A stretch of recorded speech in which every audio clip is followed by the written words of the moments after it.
Welcome to 5 Minutes in the Word, a daily devotional in the Word of God.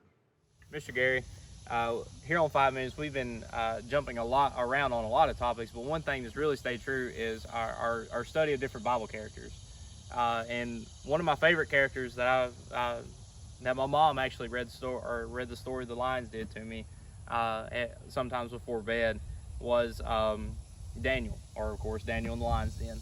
But one aspect that really jumps out to me from Daniel's life is his prayer life.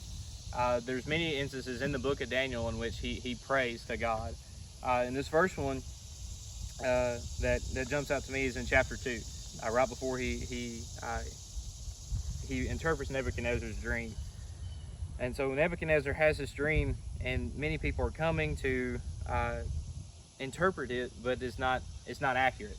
And then finally, and toward the middle of chapter 2, the king's fed up with it, and he's going to do away with all the wise men.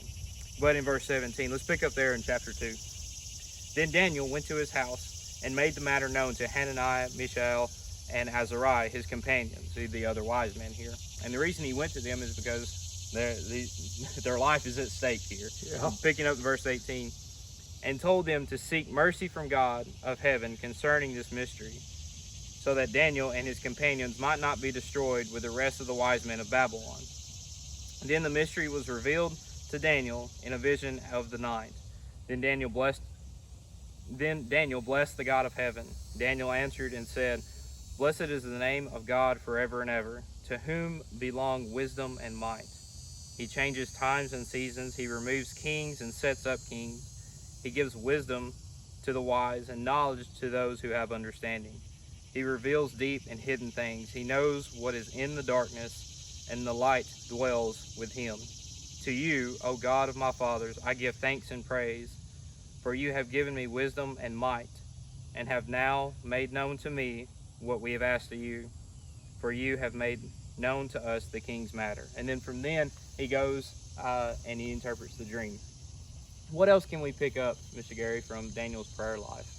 Well, it's interesting that you started with your mama telling you the story about Daniel in the lion's den. And really, that's a chapter that tells us a lot about Daniel's prayer life.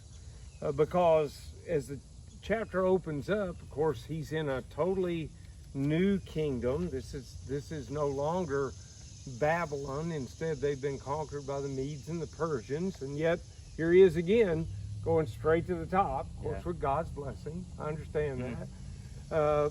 But the other fellas that are also rising to the top are jealous. Yeah. And they really want to get rid of him. I mean, to be honest about it, they're trying to look for a way. And they begin to think, well, okay, what are we going to catch Daniel in? And they can't think of a bribe. They can't think of anything he's ever lied about. They can't think of anything he's ever cheated about. They said, the only thing we can get him on is, guess what?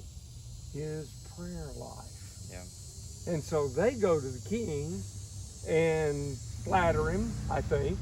And in the flattery, what they say is, let's make a rule. Yeah. Make a law. And nobody can ask anything of anyone, any God even, except you for a month.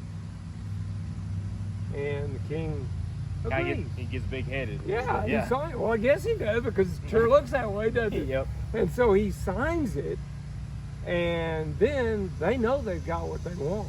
Yeah. Because Daniel is a man of prayer. And so verse 10 of Daniel 6, to me, is powerful. Yeah. Because it says, "Now when Daniel knew that the writing was signed, he went home. And in his upper room, with his windows open toward Jerusalem, he knelt down on his knees 3 times that day and prayed and gave thanks before his God, as was his custom since early days." Well, these other fellows knew that, and they took advantage of it. He ends up being thrown in the lion's den, but the God he prayed to saves him. So Daniel's a great, great man of prayer. I agree. We could learn from him.